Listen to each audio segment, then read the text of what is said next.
Dasari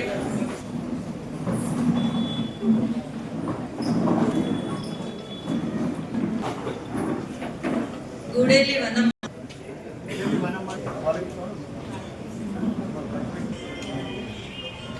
next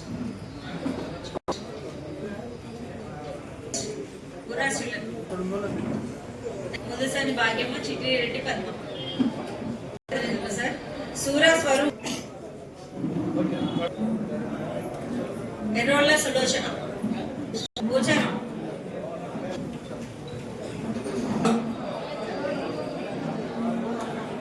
జిల్లా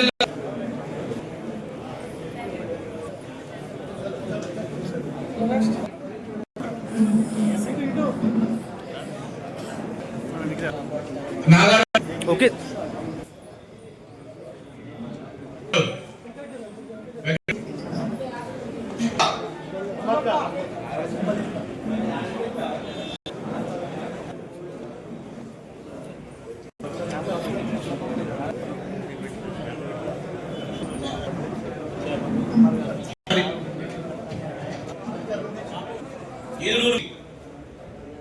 Vishal Panchagiri Rama next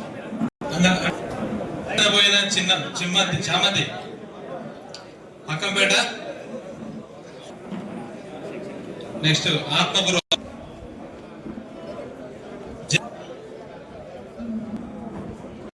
పూజారి రాజు next house బుజూర్ రావు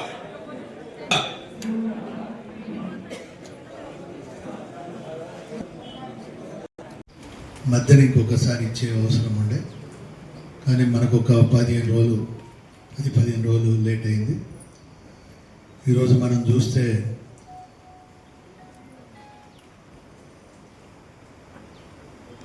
వరకు మన నియోజకవర్గంలో మొత్తం 1556 కళ్యాణ లక్ష్మి షాదీ ముబారక్ ఇస్తే 15,57,78,496 రూపాయలు. అదేవిధంగా ముఖ్యమంత్రి గారి సహాయ నిధి చూస్తే 1,173 మంది అంటే 3,68,61,000. అదేవిధంగా ఆర్థికంగా మనము ఆరోగ్యశ్రీకి సంబంధించి లెటర్ ఆఫ్ కాన్సెంట్కి సంబంధించి 68 మందికి ఇస్తే 1,33,91,000. అంటే ఈరోజు మనం చూస్తే మొత్తం మన నియోజకవర్గంలో 2,798 మందికి వ్యక్తిగతమైన లబ్ధి చేకూర్చడం జరిగింది. ఇది గత ప్రభుత్వంలో కానీ గత 10 సంవత్సరాల్లో కూడా చూస్తే సంవత్సరము అంటే మనం డిసెంబర్ 9వ తారీఖున గవర్నమెంట్ ఏర్పాటైంది. డిసెంబర్ 7న ముఖ్యమంత్రిగా గౌరవ రేవంత్ రెడ్డి గారు, ఉప ముఖ్యమంత్రిగా గౌరవ బట్టి విక్రమార్క గారు ప్రమాణ స్వీకారం చేశారు. అదేవిధంగా క్యాబినెట్ మంత్రులు చేశారు. ఇప్పుడు మనం చూస్తే 1 సంవత్సరం 3 నెలలు మనం పూర్తి చేసుకున్నట్టు.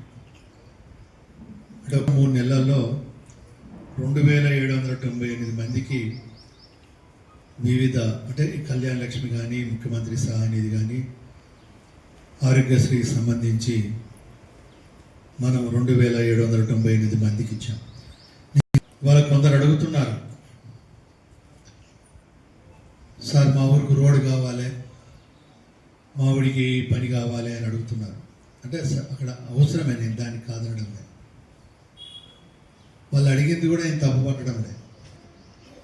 కానీ మీ ద్వారా, పత్రికా సోదరుల ద్వారా ప్రభుత్వం యొక్క విధానం ఏంటి అనేది ప్రజలలో తీసుకుపోవాలనేది ఒక నా ప్రయత్నం.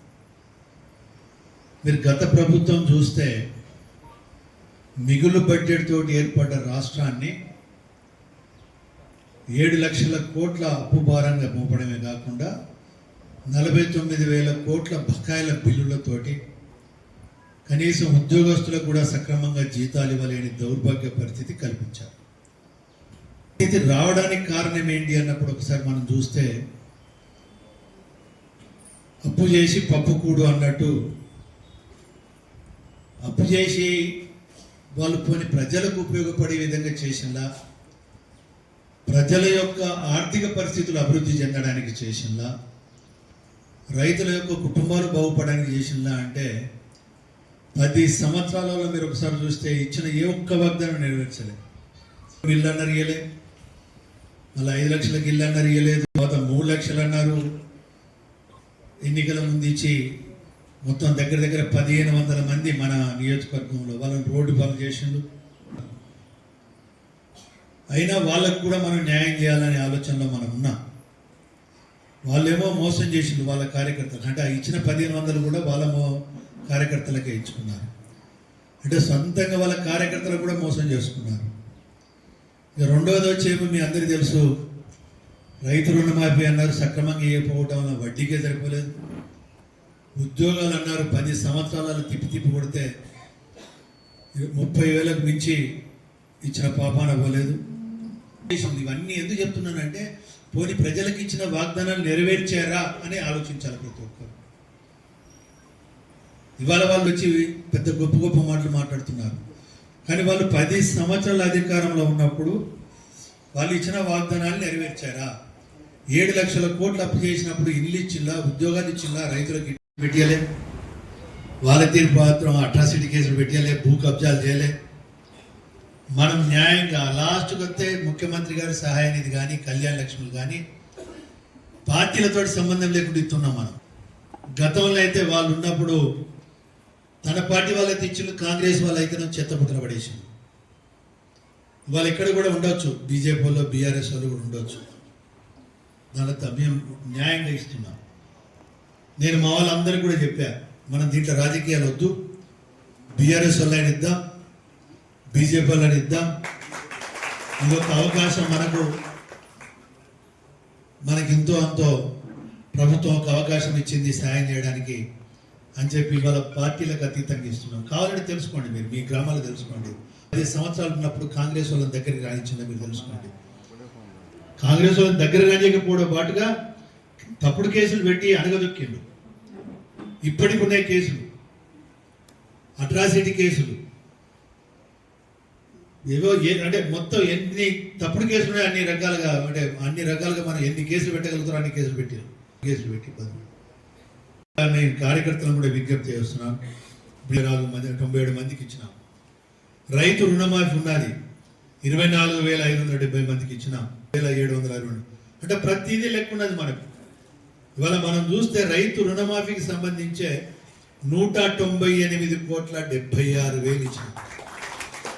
మామూలు విషయమై 198,76,000. ఇక రైతు భరోసాకి అయితే 61,94,00,000 ఇచ్చినాం. ఇది 198,76,000. రైతు భరోసా వచ్చి 61 మీకు చెప్పాం.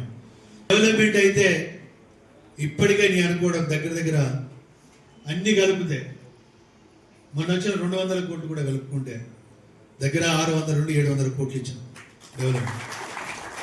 రోడ్లు కానీ, సిసి రోడ్లు కానీ, లేదా మంచినీటి సమస్య పరిష్కారం కానీ, లేదా చెర్ల రిపేర్కి కానీ, ఇలాంటి దగ్గర మళ్ళీ తొందరలోనే ప్రెస్ మీట్ కూడా పెడుతున్నాను. మా ప్రస్తుతులు కూడా మొన్న రిక్వెస్ట్ చేశారు ఒకటి, సార్ ఒకసారి మీరు చేసిన డెవలప్మెంట్స్ కూడా ప్రజల ముందు పెట్టండి, మేము పంపిస్తాం ప్రజలకన్నా.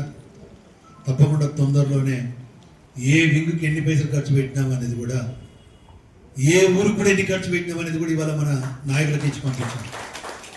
ఏ ఊరికి ఎన్ని ఖర్చు పెట్టినాం అనేది మేము నిర్దిష్టంగా చెప్తాం, పేరుతో సహా పంపించినాం.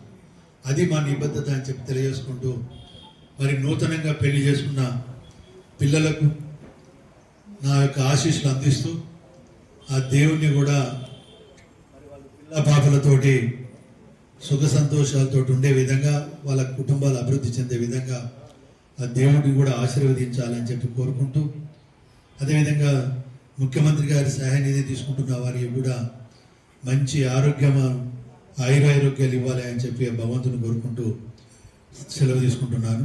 జై హింద్.